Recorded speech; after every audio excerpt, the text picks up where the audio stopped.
Dostlar, salam, hər birinizi salamlayıram. Bu bizim ikinci sınağımızın video izahıdır. Hər biriniz buraxılış sınaq qrupumuza qoşularaq buraxılış imtahanına qədər nəticənizi yüksəldə, tam buraxılış formatında sınaqlarla tanış ola və bu sınaqların hər birinin izahına, müxtəlif mövzuların izahına bizimlə baxa bilərsiniz. İkinci sınavın suallarına baxaq. İlk 6 sualımız yenə ənənəvi formatda dinləmə suallarıdır. Mətnin mövzusu David Beckham haqqındaydı. Məşhur bir futbolçudur. Mətndə onun haqqında karyerası və ümumiyyətlə karyerasından, yəni işindən kənar fəaliyyəti haqqında da məlumatlar verirdi. Və birinci sualımızın doğru cavabı burada C variantı olur. One of the best sportsman career and influence, yəni ən yaxşı idmançılardan birinin karyerası və onun təsirləri. A variantı History of Football Clubs, futbol klublarının tarixi. B-də şəxsi həyatıdır David Beckham'ın, ona görə düzgün cavab deyil. Çünki burada şəxsi həyatından yox, daha çox idman həyatından və kənardakı fəaliyyətlərindən danışılırdı. D variantında müasir idmanların problemləri və Y variantında da futbol qaydaları və məşq metodları. Bunlar əlaqəsiz cavablar idi və doğru cavab C variantı olur. İkinci suala baxırıq. İkinci sualda which statement is true? Hansı fikir doğrudur? Burada doğru cavabımız dostlar B variantı olacaq. He played football in several countries. Çünki orada mətndə hətta ölkələr də sayılırdı ki, England, Spain and France. Ən az 3 ölkənin adı orada sayılır və bu da müxtəlif ölkələrdə məhz oynadığını göstərən bir nümunədir. A variantında təqaüdə çıxdıqdan sonra məşhurlaşdığı qeyd olunur, bu səhvdir. C variantında charity work, yəni xeyriyyə işlərindən yayınır, qaçır, bu da səhv cavabdır. Tam tərsinə xeyriyyə işləri ilə məşğul idi. D variantında he worked as a coach, məşqçi kimi çalışırdı. Bu barədə mətndə məlumatımız yoxdur. Və Y variantında da career unsuccessful yazıb, həm də short yazıb, qısa və uğursuz idi karyerası. Bu da səhv cavabdır. Üçüncü suala baxırıq. Burada complete the sentence verilib. David Beckham is admired. Deyir, David Beckham'a yəni bir növ heyran olunur. David Beckham sevilir. Çünki burada doğru cavabımızın biri 1-dir. He showed discipline and consistency. Yəni öz disiplinini göstərirdi. Bəli, buna görə məhz ona insanlar onu sevirdilər. Və bir də üçüncü cavabımız he influenced sports and culture, o idmana təsir eləyirdi. Həmçinin mədəniyyətə də təsir edirdi. Bəli, bu da düzgün cavabımızdır. 1 və 3 A variantı. 2-də məsuliyyətlərdən, təqaüddən sonra öz məsuliyyətlərindən qaçırdı. Bu səhv cavabdır. Və 4-də də o karyerası əvəzinə biznesə fokuslanmışdı. Bu da yanlış cavabdır.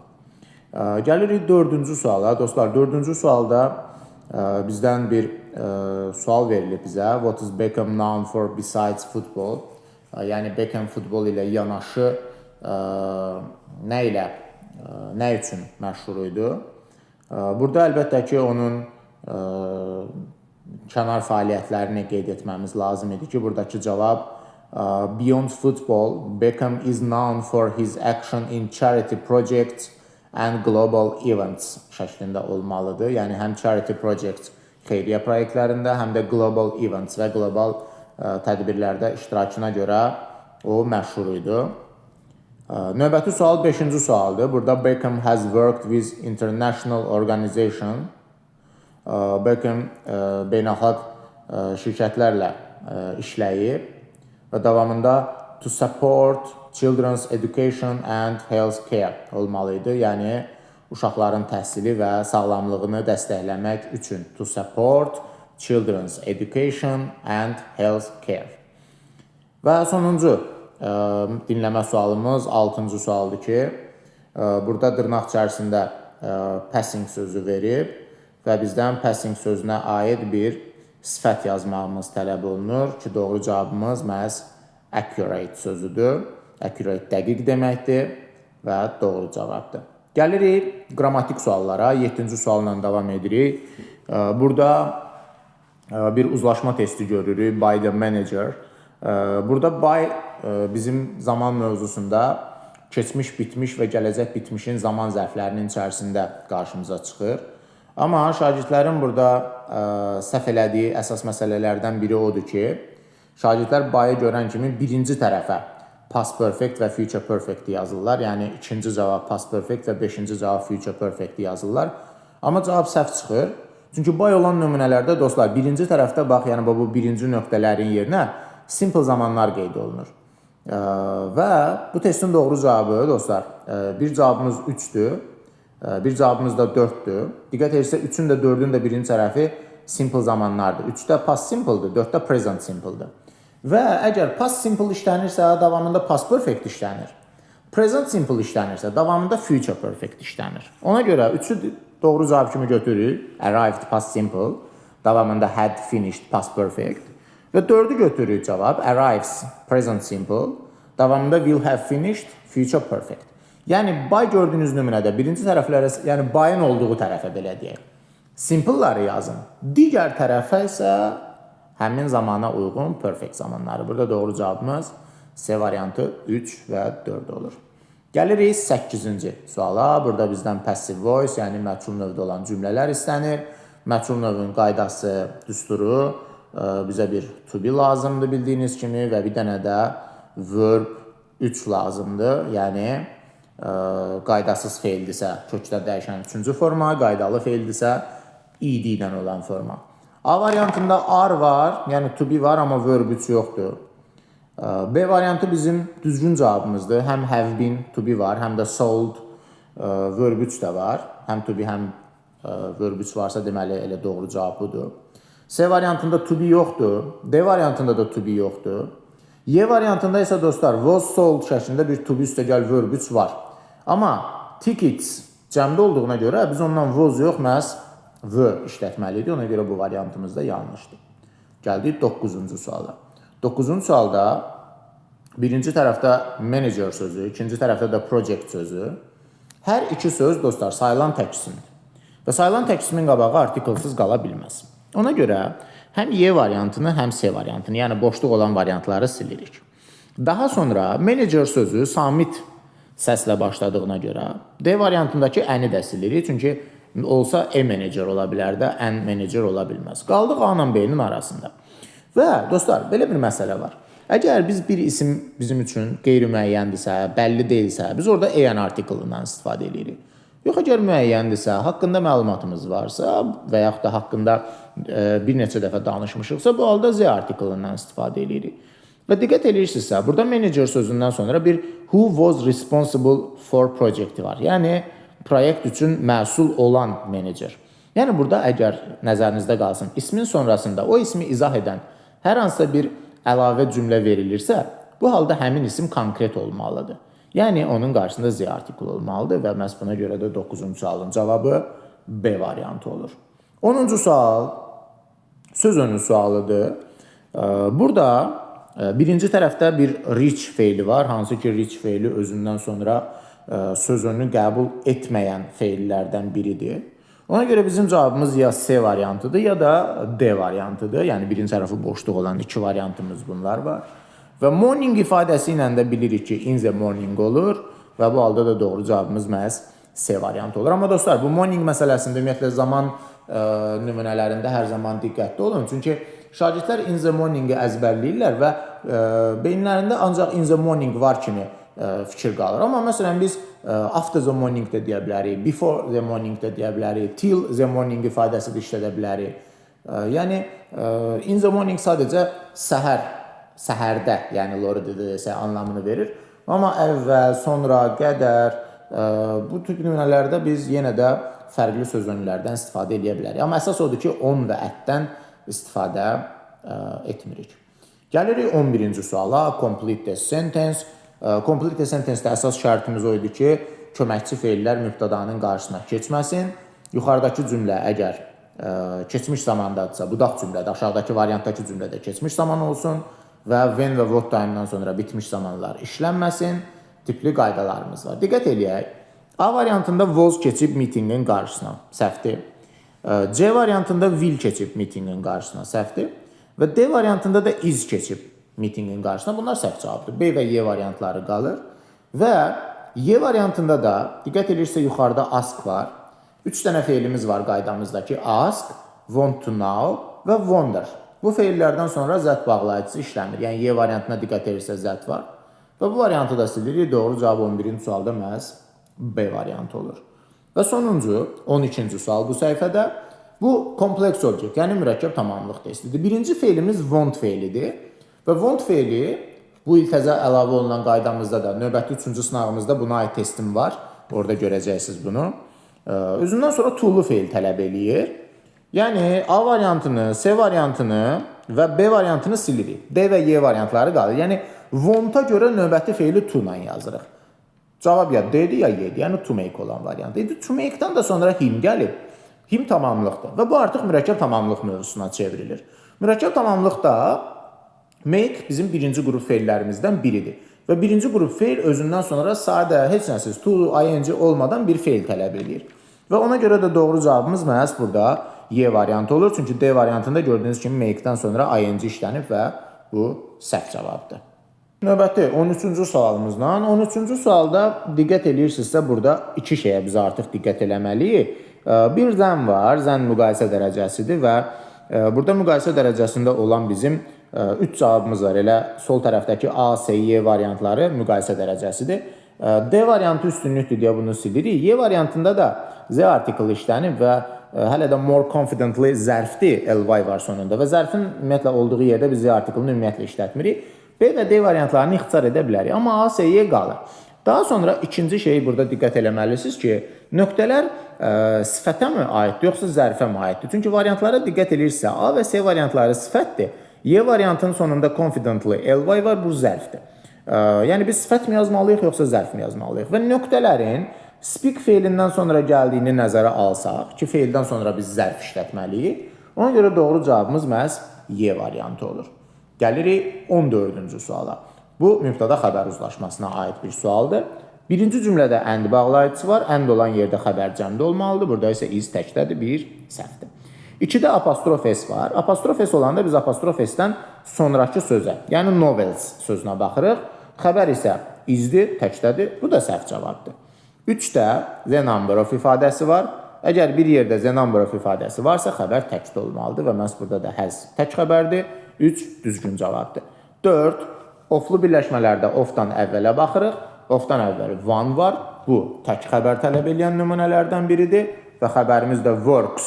Diqqət edirsə feilin sonunda S var. Bu da məsələ tək xəbərdir. 3, 4, yəni A variantı məhz doğru cavabımızdır. Növbəti 15-ci sualdan davam edirik. Which is wrong? Yanlış variant axtarırıq. Hansı yanlışdır? Burada dostlar, yanlış variantın elə biri 1-dir. FU-dan sonra cəm isimlər gəlməlidir, amma burada peace təkdədir, bu səhv cavabdır. Daha sonra bir səhv cavabımız da 3-dür. A little-dan sonra sayılmayan isimlər işlənir, burada isə grains gördüyünüz kimi cəmdədir. Və bunlar səhv cavablardır, elə 1-3 A variantı bizim cavabımızdır, çünki məhz səhvləri istəyir bizdən. 2-də FU bottles düzdür, FU cəmisi və 4-də də a little liquid soap düzgün cavabdır. A little-dan sonra soap burada sayılmayan isimdir və doğru cavabımızdır. Bizdən səhv cavabları istəyirdi deyə məhz 1-lə 3-ü seçdik. Gəlirik 16-cı suala. Burada possessive case, yəni yəli kal axtarırıq. Yəli kal bir düzgün cavabdır. Apostrof S var davamında voice. İsim də gəlib. Amma 2 səhv cavabdır. Çünki Z artiklı ilə olan ailə adlarında biz apostrof S-dən yox, S apostrofdan istifadə eləməliyik. Yəni The Brown apostrof S yox, The Browns S apostrof olmalıydı və 2 səhv cavabdır. 3 yenə səhv cavabdır. Çünki Jack adam adıdır, tək bir şəxsdir və tək isim olanda, tək adam olanda biz adların yəli kalını S apostrofla yox, məhz apostrof S-lə düzəldirik deyə bunu da silirik. Gəlirik 4-cü nümunəyə. 4-cü nümunədə nə apostrof S görünür, nə S apostrof görünür və burada ümumiyyətlə yəli kaldan bizim danışmaq kimi bir haqqımız yoxdur. Və sonuncu 5-ci sual. Today, tomorrow və yesterday sözləri bütün hallarda yəli kalın apostrof S-lə düzəldir. Davamında da weather isim də gəlib və 5-də 1 ilə birlikdə doğru cavabdır. Elə doğru cavabımız 16-da A variantı olur. 17 bir pronoun sualı çıxır qarşımıza 17-ci sualda. Burada ilk olaraq diqqət edirik ki, nöqtələrdən sonra həz gəlibdir, yəni tək xəbər gəlibdir. Və ona görə A variantındakı all-u silirik, çünki all has finished yanlış olacaq. All-dan sonra cəm xəbəri işlətməmiz lazım idi burada canlı anlamdadır xüsusilə də. Və keçirik ikinci tərəfə. İkinci tərəfdə isə xəbərimiz are-dır, bu cəm xəbərdir. Və törəmələrdən sonra bildiyiniz kimi cəm xəbər işlənmir. Ona görə B variantındakı nobody və Y variantındakı everyone variantlarını silirik. Bunlar törəmədir deyə are yox, is olmalı idi xəbəri və C və D variantları qalır əlimizdə. Və diqqət edirsə, hər iki variantın ikinci tərəfi, yəni Z eynidir. Və yəni cümlənin ikinci tərəfi they are waiting outside. Onlar çöldə gözləyirlər şəklində olacaq. Deməli, birinci tərəfə də qayıtsaq, don't worry, narahat olma. Everyone has finished the task. Hər kəs tapşırığı tamamlayıb. And they are waiting outside. Və onlar çöldə gözləyirlər. Doğru cavab tərcüməyə görə məhz C variantı olur. Və dostlar, davam edirik 18-ci sualla. Burada conjunction sualıdır, bağlayıcı sualı çıxır qarşımıza. She is explaining to us. Deyir, o bizə izah edir. The mistake has happened. Burada doğru cavab B variantı olacaq, how olacaq. Çünki A variantındakı what yanlışdır, davamında the mistake gəlib. Məna da uyğun gəlmir, tərcümə də uyğun gəlmir. Y-dəki which və C-dəki whose variantları da isimlə işlənən və yaxud da which bəzi hallarda isimdən sonra işlənən bir nömrədir və heç bir şəkildə nə tərcüməyə, nə də quruluşa uyğun gəlmir. Əlimizdə B və D variantları qalır. B və D variantlarının hər ikisi tərcümə olaraq düzdür. Deyir ki, o bizə izah edir ki, səhv necə oldu, how və bir də when, nə zaman oldu. Sadəcə when variantını yaza bilmirik, çünki diqqət edirsə burada has happened indiki bitmiş zamandır və biz də when və what time bağlayıcılarından sonra bitmiş zamanları istifadə edə bilmirik. Ona görə D variantı da yanlış olur və məhz cavabımız 18-ci sualda B variantı olur. 19-cu sualla davam edirik. Burada bir modal feil testi çıxır bizim qarşımıza. İlk olaraq D variantını siləcəyik biz burada. Çünki won't able to yazılıb. Modal feildə to be able to modal feilinin gələcək zamanı. Will be able to, inkarda da won't be able to şəklində olur. Yəni B-si mütləq olmalıdır, amma burada yoxdur. Silirik. Yerdə qalan cavabların içərisində isə artıq biz tərcüməyə getməli olacağıq və tərcümə belədir. Students, şagirdlər, I can explain the rule once more. Mən qaydanı sizə bir daha izah edə bilərəm. Can, edə bilərəm. But, lakin, in my opinion, mənim fikrimcə, you must remember it yourselves. Mənim fikrimcə siz bunu özünüz xatırlamalısınız. Və doğru cavab burada 19-cu sualda məhz B variantı olur. Digər variantlar tərcümə olaraq səhvdir. C variantı bir qədər tərcümə olaraq uyğun görsənə bilər. Amma orada are indiki zamandır, had keçmiş zamandır. Bunu da qoyuram bir kənara. Şəxsimizin I olduğunu nəzərə alsaq, I ilə are able to olmur. I ilə am able to şəklində ola bilərdi. Ona görə bu variantımız da yanlışdır. Doğru cavab burada B variantı olur. Gəlirik 20-ci suala. Bu interrogative words, question words, yəni sual sözləridir. Nöqtələrdən sonra diqqət edirsələ question, isim gəlib.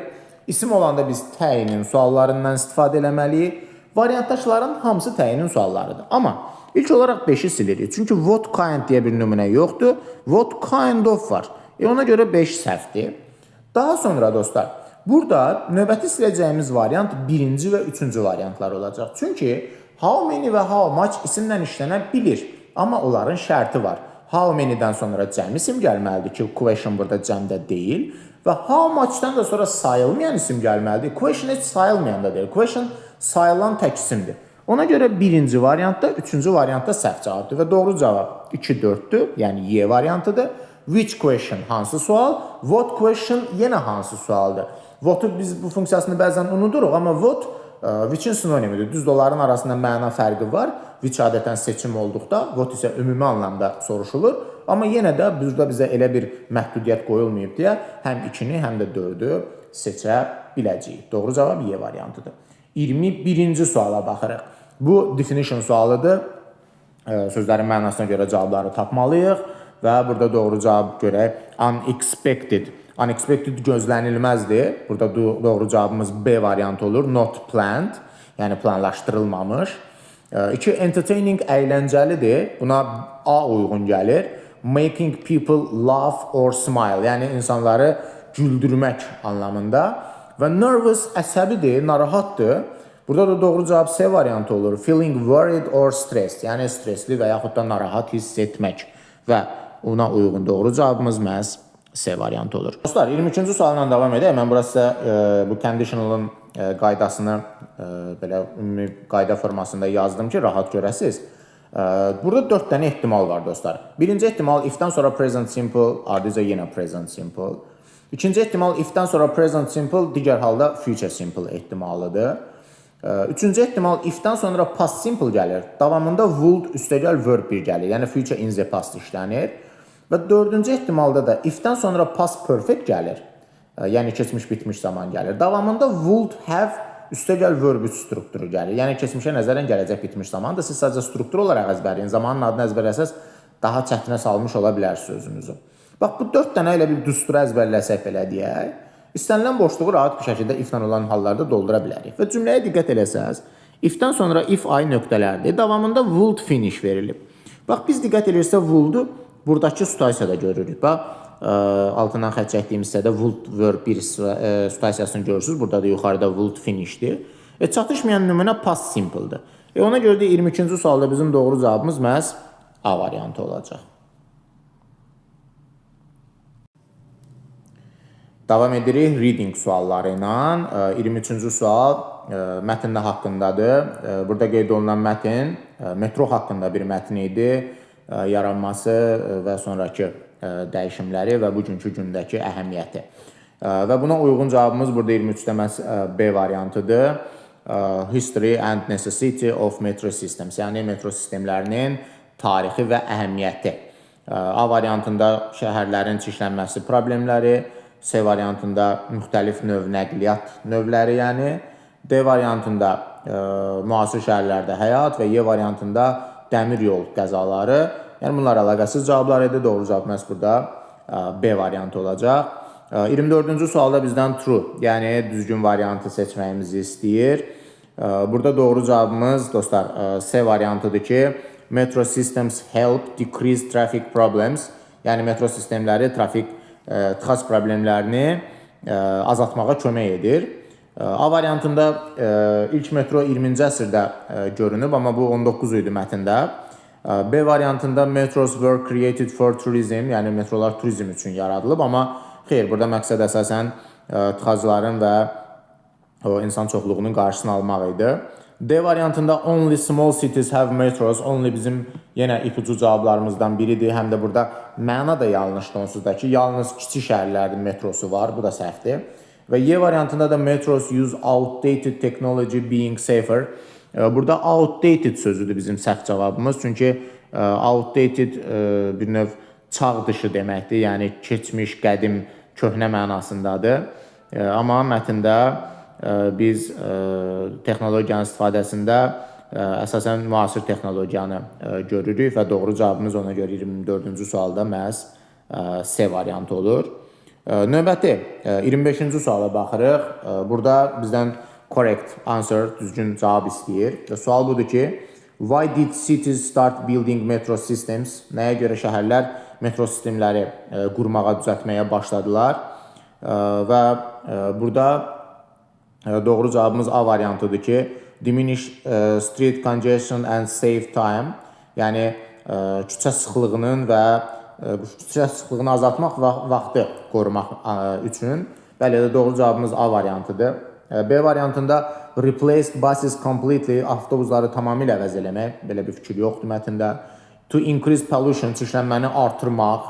Bu da absurd bir cavabdır əlbəttə ki. D variantı to stop population growth, əhalinin böyüməsinin qarşısını almaq, amma bu deyil. Sadəcə biz əhalinin belə deyək, sıxlığının qarşısını almağa çalışırıq.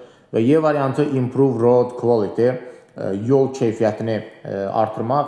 Yəni yolla, ümumiyyətlə roadla metronun bir əlaqəsi yoxdur. 26-cı sual complete the sentence, cümləni tamamla. Modern metro systems have become, müasir metro sistemləri necə olublar? Burada doğru cavab C variantıdır dostlar. Practical, bu doğru cavabımızdır. Ki variantda da diqqət edirsə yeganə müsbət cavab odur. digər variantlar hamısı mənfi cavablardır. Davam edirik 27-ci sualla. 27-ci sualda yenə bizim ipucularımız close meaning, significant və paragraph 1 hissəsidir. Close meaning yaxın mənalıdır. Paragraph 1 yenə bizim işimiz bax burada məhz birinci abzasla olacaq. Və significant vacib əhəmiyyətli deməkdir. Və bunun mətndəki yaxın mənalı sözü də dostlar crucial sözüdür. Hansı ki elə mətnin birinci sətrində bunu görürük. Crucial da vacib əhəmiyyətli deməkdir. 28-ci sualla davam edirik. 28-ci sualda yenə paragraf 1 birinci abzasdan, yenə birinci abzasdadır. İşarələdiyimiz hissədə cavabı axtaracağıq. Və burada artıq diqqət edirsə definitionda bir to hissəciyimiz də var ki, bu bizə məhz feil olduğunu, definitionun feil olduğunu izah edəcək. To give permission to somebody doing something, kiməsə nəyisə etməyə icazə vermək. Və bu sualımızın doğru cavabı da allow feilidir. Allow icazə verməkdir məhz və doğru cavab oldu allow feili. Dostlar, 29-cu sual ilə bağlı bir çox burada dəyişiklik ehtimalımız var idi. Birincisi, bu cümləni mətndə tapsaq, bu üçüncü abzasın diqqət edirsinizsə son cümləsidir, ümumiyyətlə mətnin də son cümləsidir. Many cities continue, bax burada verilib və biz bu davamında bax çərçivəyə aldığım hissənin içərisindən iki sözü, ən az iki sözü, mən həmişə yenə deyirəm, tövsiyə edirəm elə iki sözdə də qalın. İki sözü əvəzləməklə cavabı tapa bilərsiniz. Və burada mənim sizə tövsiyə etdiyim sözlər, invest, ümumiyyətlə yatırım eləməkdir. Invest sözünün əvəzinə put money, spend, put funds şəklində əvəzləmələr eləyə bilərsiniz. Expand, çalışın ing ilə yazın mütləq. Expand genişləndirmək, inkişaf elətdirməkdir. Bunun yerinə developing, growing, improving, enlarging sözlərini yaza bilərsiniz. Daha sonra metro sözünün yerinə dostlar, subway və ya underground sözlərindən istifadə edə bilərsiniz. Line sözünün yerinə dostlar, road sözündən istifadə edə bilərsiniz. Və road sözünü sizin üçün burada da yazıram ki, birdən sözü yanlış anlayarsınız. Daha sonra support dəstəkləməkdir. Bunun yerinə help yaza bilərsiniz, ən bəsitindən kömək eləmək mənasında. Daha sonra development sözünün yerinə growth sözündən, bax growth sözünün amma isimli versiyası uşaqlar, sonunda th olan versiyasını, bax bu sözü də sizin üçün bura qeyd edirəm. Və həmçinin progress sözünü də yaza bilərsiniz burada developmentin əvəzinə. Və ən sonuncu reduce sözünün əvəzinə diminish və decrease məşhur üç sinonimdir. Decrease, diminish, reduce bir-birini əvəzləyə bilirlər. Bu sözlərdən istifadə edə bilərsiniz. Və gəldik sonuncu 30-cu suala. Sual belədir ki, are metro systems the best solution for transportation in big cities? Böyük şəhərlərdə metro ən yaxşı nəqliyyat çarəsidirmi, yəni həllidirmi? Sizin bu barədə fikriniz nədir? Dostlar, mən qrupda bununla bağlı iki müxtəlif versiya vermişəm. Müsbət versiyada, mənfi versiyada. Əlbəttə ki, insanların fikirləri müxtəlifdir. Və sizin də fikriniz burada təbii ki, müxtəlif olacaq, fərqli olacaq. İlk öncə fikrinizin nə olmağından asılı olmayaraq çalışın mətndəki fikirlərdən ümumiyyətlə istifadə etməyin. Öz şəxsi fikirlərinizi, sözlərinizi yazın. Və burada fikirlər çoxdur deyə mən bura bunun üçün cavab yaza bilmirəm. Və sizə rəy bölməsində cavablarınızı yerləşdirsəniz, mən sizə doğru mu yoxsa yanlış mı yazmışsınız bu barədə rahat bir şəkildə cavab verə bilərəm. Eyni bu fikir 29-cu sual üçün də keçərlidir ki, əgər özünüzün başqa versiyalarınız, sinonimləriniz, fikirləriniz olarsa, bunları da rəy bölməsində qeyd eləsəz, mən sizə ətraflı şəkildə cavab verə bilərəm.